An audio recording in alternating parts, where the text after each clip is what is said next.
I found my son's underwear balled up on the deck at 7 a.m. That's not what broke me. What broke me was my wife choosing his friends over me hours later. My name's Mike. My son Tyler is 19, home from college for the summer, and I built that pool in our backyard last year with my own hands. Tyler works part-time. The rest of his life is a rotating crew of 10 college guys who show up nightly for poker and swimming. His crew, not mine. Asking him to take out the garbage feels like negotiating a hostage release. 3 reminders minimum every single time.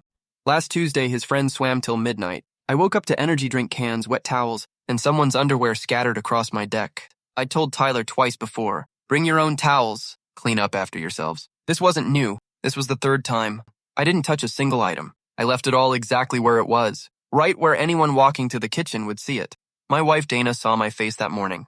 She didn't say a word. She just quietly refilled her coffee and looked away. I told Tyler his friends weren't welcome back until he and I had a real conversation. I meant it. I thought that was the end of it. Get this. 5 days later, like nothing happened, he asked Dana if his friends could come over again. She said yes. Not, let me check with your father. Not, give me a minute. Just yes, like my rule never existed. I came home from work at 6:40 p.m. to 2 full poker tables set up on my deck and 10 boys already in my pool.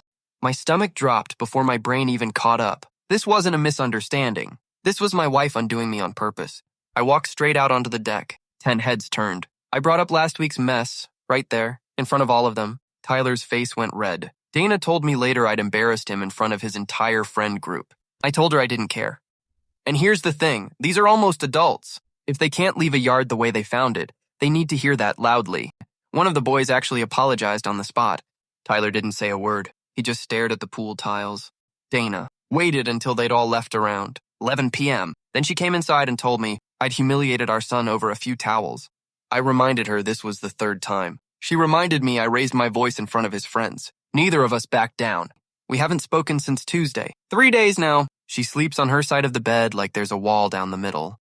What kills me isn't the mess. It's that she said yes behind my back after I'd already drawn a line, like my word carries 0 weight in my own house. Tyler hasn't apologized. He's avoided me completely. Coming home at 1 a.m. and leaving before I'm even up for work. I keep replaying it. 10 strangers in my pool, my rule erased in 1 sentence. And my wife acting like I'm the villain for being angry. Maybe I raised my voice too loud in front of his friends. But I didn't invite the disrespect that started this whole thing. So now I'm the guy who embarrassed his son. And Dana's the one who gets to be the fun parent while I clean up the actual mess, literally and otherwise. Some people in my head say, I went too far calling him out with an audience. Others say I didn't go far enough given this was strike 3. I built that pool so my family could enjoy summer together. Instead, it's the thing that split my house into 2 silent sides. So I'll ask you what I can't ask my own wife right now. Was I the asshole for calling them all out? Tell me in the comments.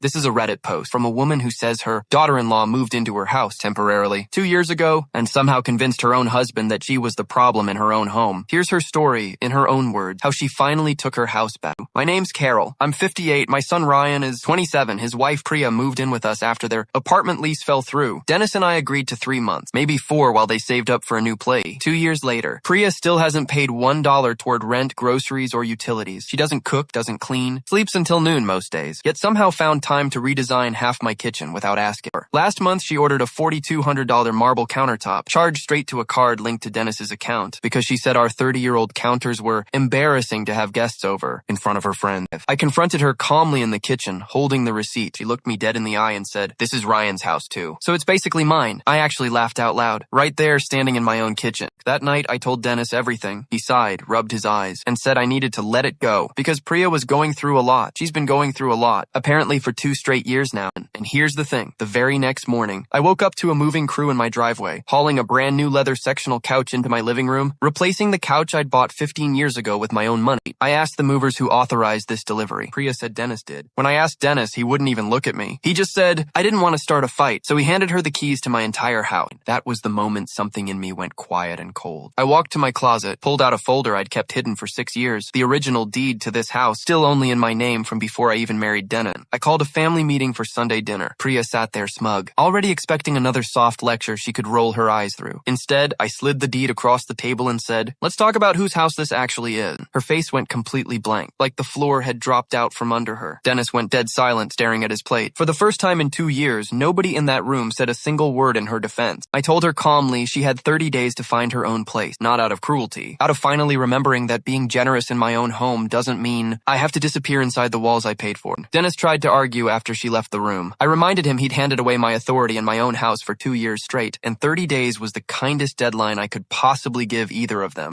It's been 11 days since that dinner. Priya barely speaks to me now, and Dennis still won't fully meet my eyes. But for the first time in 2 years, this finally feels like my house again. Some people online told me 30 days was still too generous. Others said I should have done this on day 1 2 years ago. So I'll ask you the same thing. What would you have done in my place?